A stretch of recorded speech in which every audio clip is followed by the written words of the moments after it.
In this video, join me for a walk through the westernmost part of Moscow's Ramenki district.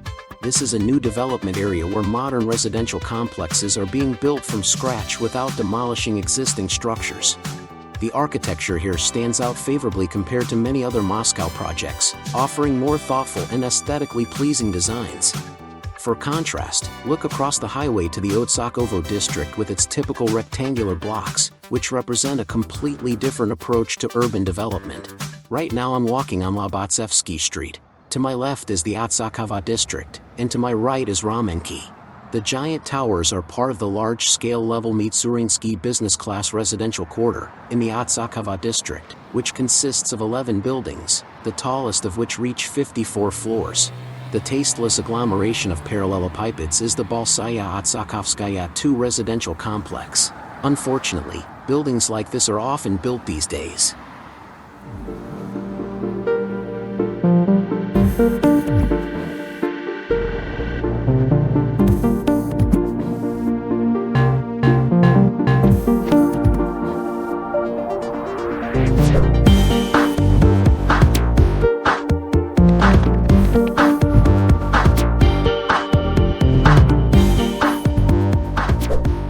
This unusual building is called Sobity 4, the Event 4.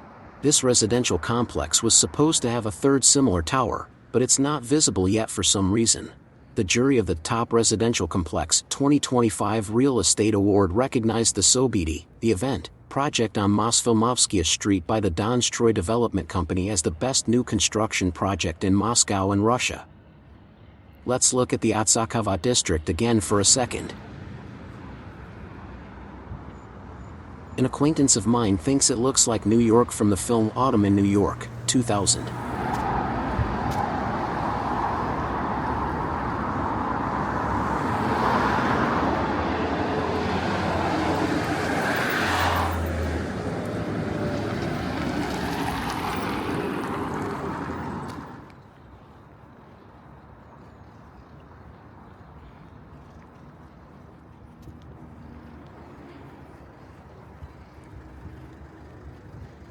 On the 26th and 27th floors, there are sky bridges and recreation areas, and at a height of 170 meters, there is a landscaped sky park with views of Moscow.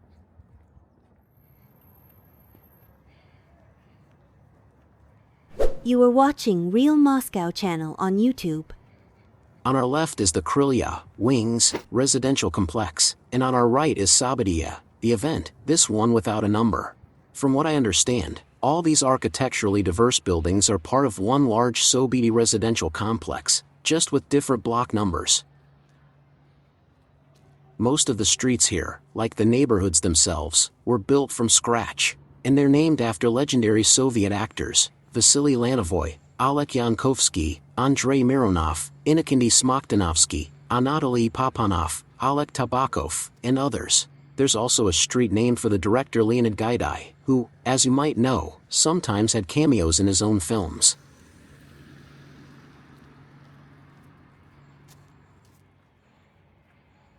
Check out the fence, it's decorated with graffiti of characters from iconic Soviet movies. Ah, here are Dr. Watson and Sherlock Holmes, a nod to the famous screen adaptation.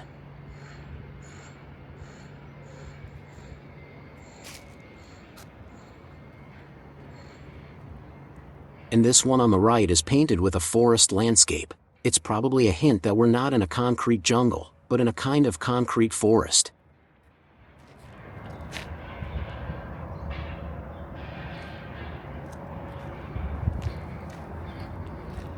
This new part of Moscow looks truly unfamiliar and unusual. I think it's a great example for the city's future development.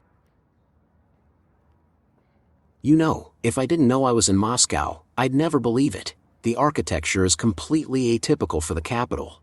I'll definitely have to come back here in a year or two to see how everything has changed. I can already see, for example, that a dentist's office has opened here.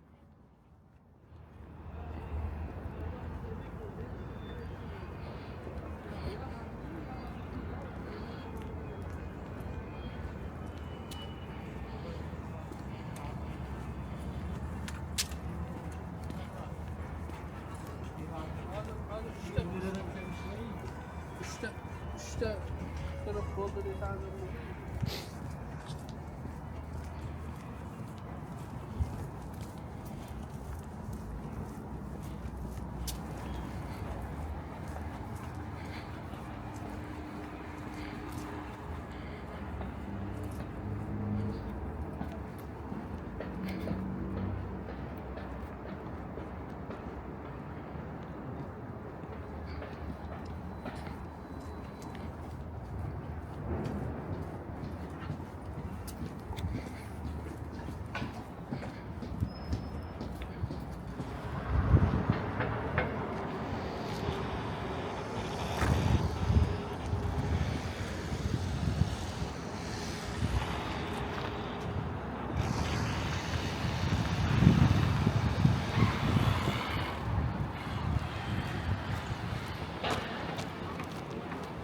And this is the Krylia Wings residential complex. I once managed to catch a stunning sunset reflected in its mirrored glass.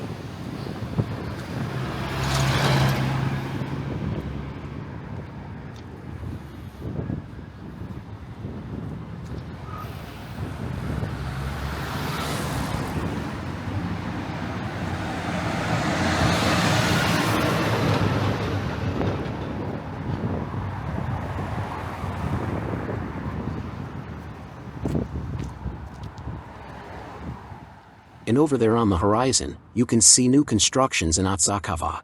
Unfortunately, it's these more faceless kinds of buildings that are being built in much greater numbers.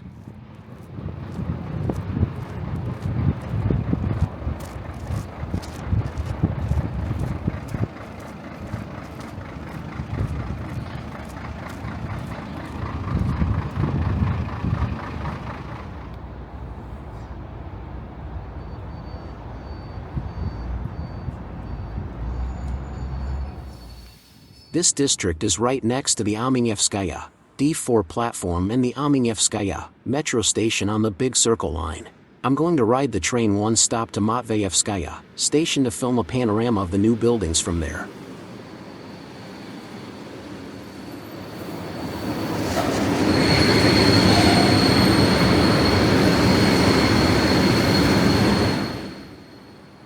So, this is the view from about a kilometer away.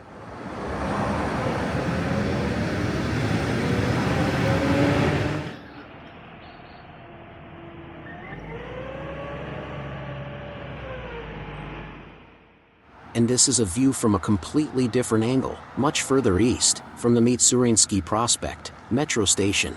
Thanks for walking this route with me.